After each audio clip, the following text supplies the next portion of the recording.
Let's read the Bible. Today I'm moving on to Exodus chapter 32. I've actually gone past this, but I had to come back to this story because it was very important, or it is very important.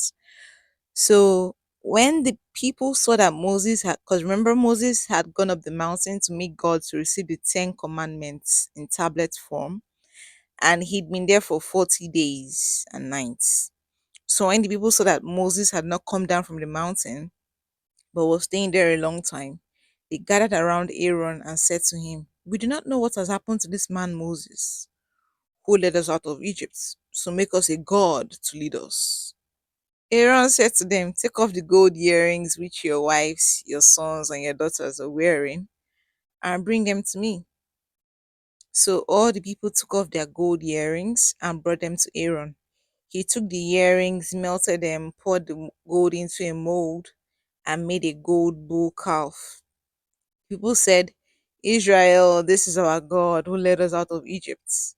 Then Aaron built an altar in front of the gold bull calf and announced, "Tomorrow there will be a festival to honor the Lord."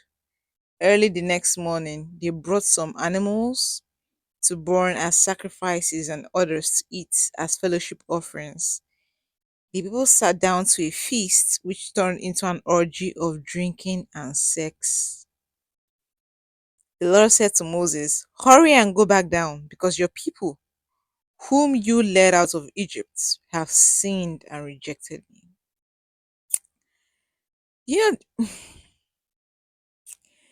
know, the strange thing is, it was just 40 days, and they knew Moses had gone up to meet God. There was a sign on that mountain that God was there. And aside from that, Moses had gone to meet God with the 70 elders of Israel, people of Israel, with Aaron and Abihu, and this was, you know, like a chapter or two chapters or so, or one before this. So these 70 elders had ate and drank with God, you know, in His presence. Maybe He took on a human form, who knows, or maybe He showed them that He's back, who knows. But they ate and drank with God according to the Bible. So they knew God, they know He exists. But instead, they hadn't seen Moses for 40 days, and the 70 elders couldn't tell the people of Israel, God is coming, God, He's with God, or something. And I understand Aaron, because they gathered around him. What if Aaron was scared and maybe in his mind he was buying time? I don't know. Fear of being killed or something, or worse, happening. And it's like, okay, yeah, take off your gold earrings, which your wives, your sons, and your daughters are wearing, bring them to me. And they did that, and he made a gold bull calf. Remember, these were coming from Egypt, and people of Egypt worshipped so many gods, you know. So now said Israel, "This is our God who led us out of Egypt." How could this have, these 70 elders plus Aaron met with God? Was God a gold bull calf? Was he man made? Was he a statue? No, it's crazy. I don't know what possessed them. You can say it's doubts and worry or fear, yeah. But still, why would you now make something and now call it your God? And then, like they normally did in Egypt, the people of Egypt will feast, they'll have orgies, in sex, fornication, adultery, drinking. That's how they celebrated before their gods in certain lands, Egypt inclusive. And these people are coming from Egypt, so it's still in them. It did their body. You're Nigerian, you get me. So that's what they did. It was familiar to them, which was why God had told Moses, "Oh, these people have gone past it. They didn't just build an idol, they they committed adultery, they rejected God." And this was just after God had told them, giving them ten commandments. This was like 40 days after Moses had told them contents of the Ten Commandments. I am the Lord your God who brought you out of the land of Egypt. All that not commit fornication, adultery, have no other God before me. And here they are creating their own God, committing the fornication and adultery, having orgy of drinking and sex and whatnot, bowing before man made God. So God, it's just crazy. And then how can you say it's this thing that brought you out? Or were they scared that God had left them? It's it's all, I don't know what possessed them. Could it be doubts? Even if you're doubting, these 70 elders, their elders could have spoken to them, you know. So they have already left God and continued. They have already left the way that I commanded them to follow. They have made a bull calf out of melted gold and have worshipped it and offered sacrifices to it. They are saying that this is their God who led them out of Egypt. I know how stubborn these people are. Now, don't try to stop me. I am angry with them and I'm going to destroy them. Then I will make you and your descendants into a great nation. So this was like God was going to do what he did to the world when he destroyed it, and he now created a new nation, a new world through Noah. It was going to do this through Moses. But Moses was like, Lord, Lord, why should you be so angry with your people whom you rescued from Egypt with great might and power? Why should it why should the Egyptians be able to say that you led your people out of Egypt, planning to kill them in the mountains and destroy them completely? Stop being angry, change your mind, and do not bring this disaster on your people. Remember your servants Abraham, Isaac, Isaac, and Jacob. Remember the solemn promise you made to them to give them as many descendants as there are stars in the sky, and to give their descendants all that land you promised would be their possession forever. So the Lord changed his mind and did not bring on his people the disaster he had threatened. Well, thank God Moses was there, and thank God Moses was able to calm him down. That's another thing to say. Like, I've heard situations, people like, yeah, you can change God's mind. Remember that king, was not Hezekiah, who God told a prophet to tell that he was going to die, and then he cried, begged God for mercy, and then God forgave him and added extra years to his life.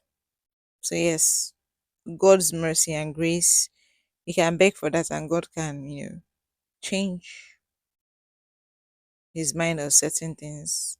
So, that's what Moses did. So, Moses went back down the mountain carrying the two stone tablets with the commandments written on both sides.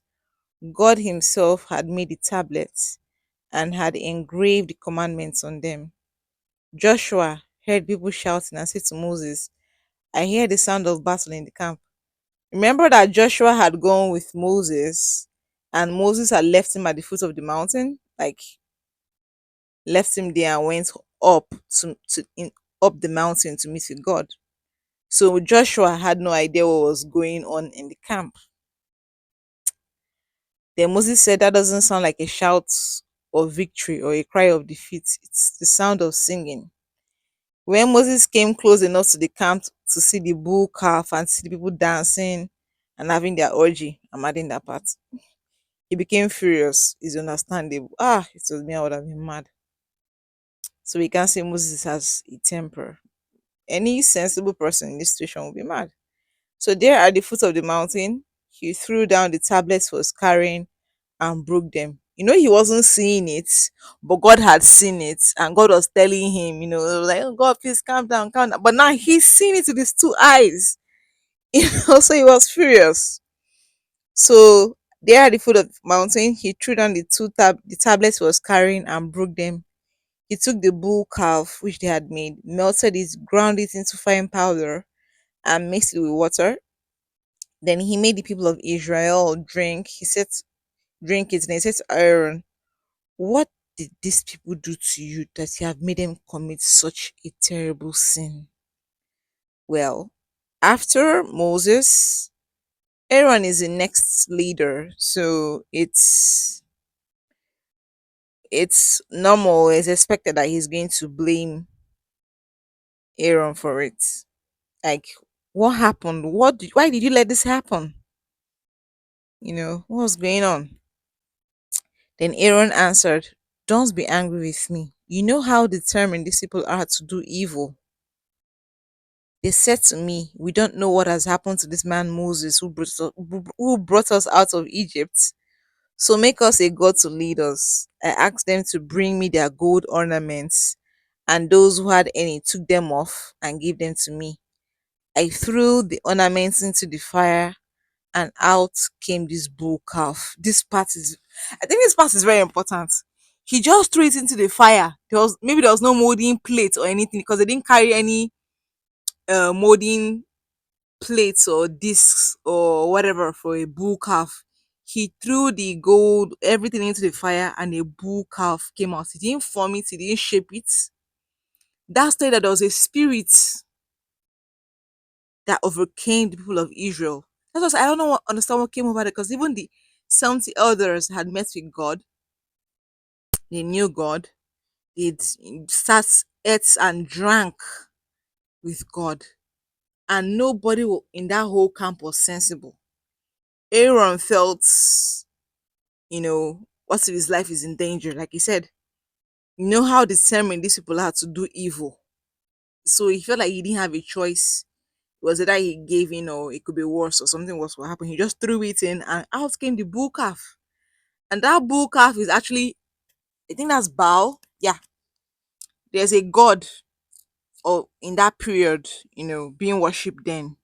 So like I said, I believe it's a spirit, and into the fire the gold went, and out of the fire came the spirit, the statue of the spirit that had possessed all of them. That as always are my thoughts, you know. So because he didn't form it, out came this bull calf. That's what Aaron told Moses. I threw everything into the fire and out came this bull calf. That was possession. Seriously. Spirit that was causing whatever it was in the camp manifested out of the fire. It was a bull calf. So Moses saw that Aaron had let the people get out of control because, yeah, he was responsible and make fools of themselves in front of their enemies. So he stood at the gates of the camp and shouted, "Everyone who is on the Lord's side, come over here." So all the Levites gathered around him. I wonder if the Levites joined in or not. Remember, Moses is a Levite, so his tribe people gathered around him. They must have had issues joining in this, because imagine you saying our kingsman, who is the leader, is dead. Let's make a new god or something like that. So everyone who is on the Lord's side come over here. All the Levites gathered around him, and he said to them, "The Lord God of Israel commands every one of you to put on your sword and go through the camp from this gate to the other and kill your brothers, your friends, and your neighbors." The Levites obeyed and killed about 3,000 men that day. 3,000 men, not women, not children. 3,000 men. Their friends, their neighbors, their brothers. So, yeah, because I say part of the reason why God chose the Levites, because they're on God's side, they're ready to be ready to whatever, fight for God and all that. They didn't question it, they didn't think through, they just went, obeyed the command and killed friends, family. And in the end, killing of 3,000 is, I think, to Moses, if that doing that was better than God destroying everybody. So yeah, imagine people were drunk, still tipsy, having orgies, and they were being killed. So yeah, that's what happened. The Levites obeyed, and the Levites were the people who became the priestly race. They obeyed. They were on God's side. They were the only people, the only tribe that stood up and went to stand on God's side. Just wow. And then, if you're now looking at the issue of possession, you know, okay, I know I talked about it before, chapters down the line, earlier, that um jewelry and objects have no power until whatever it is you give them. And then the Egyptians, who were worshippers of other gods, spirits, and whatnot, had given their jewelry and um, ornaments and gold and everything to the people of Israel, and they put them on. Transference of spirits. So it could be, I'm believing that's what's happened here. You know. So Moses said to the Levites, "Today you have consecrated. You see, you have consecrated yourselves as priests in the service of the Lord by killing your sons and brothers. So the Lord has given you His blessing." The next day, Moses said to the people, "You have committed a terrible sin, but now I will again go up the mountain to the Lord. Perhaps I can obtain forgiveness for your sin." Moses then returned to the Lord and said, "These people have committed a terrible sin. They have made a god out of gold and worshipped it. Please forgive their sin. But if you won't, then remove my name from the book in which you have written the names of your people." And the Lord answered, "It is those who have sinned against me whose names I will remove from my book. Now go, lead the people to the place I told you about. Remember that my angel will guide you. But the time is coming when I will punish these people for their sin." So the Lord sent a disease on the people because they had caused Aaron to make the gold bull calf. Even God didn't blame Aaron because they had caused him, as in they made him do it. Because, like I said, the Bible only gave us that it surrounded him. And if people surround you like that, it could be scary. Anything can happen. He has family, he has children. If people surround you and they're clamoring, "This is what we want, this is what we want." So God punished, sent a disease on the people because they had caused Aaron to make the gold bull calf. In the next chapter, like I said, I'm chapters away now. I'm in 35, but I have to come back to 32 because I believe this chapter is important. But I think it was in 33. Yeah. The people of Israel stopped wearing the jewelry and other ornaments they took from the people of Egypt. God told them to take it all off. So you see, yeah, I believe because there was possession, there was a transference of spirits from the jewelry they took from the Egyptians to the people of Israel, that maybe caused these events to happen. So like Moses, Aaron, no, sorry, Aaron said, Aaron, he threw it into the fire, he threw all the jewelry, gold and whatnot into the fire, and out came the bull calf. There was no mold to make that bull calf. That bull calf came out on his own as a spirit right there, if you ask me, you know. So yeah, in a way, you could say that's why some churches will tell you, some Christian denominations will tell you their members not to wear as jewelry and accessories and not to use hair extensions and other things. Like I said, anything can be possessed. It can even be a new cloth you buy in a shop, in the market. Anything can have a transference of spirits, and it could depend. It could be evil, it could be good, which is why I think it's important when you go to the market and you buy things. You pray over whatever it is you've bought as you're bringing it into your house, into your home. You say a prayer. I forget sometimes, but even after I forget, when I remember, I pray over it because it's important. Spirits can follow you home with things you've bought outside. So that's it. And as always, these are my thoughts. I'm not a pastor or any of the positions in the world today. I'm just a Christian who is reading her Bible and hoping it encourages others to, read the Word of God, and hopefully I learn something or you learn something, you know, exalts the name of God in the end. And as always, this is Frances Reads Her Bible with Moa Frances Okeke, and I'll be back next time. God bless you, keep you, and grant you your heart desires. Bye.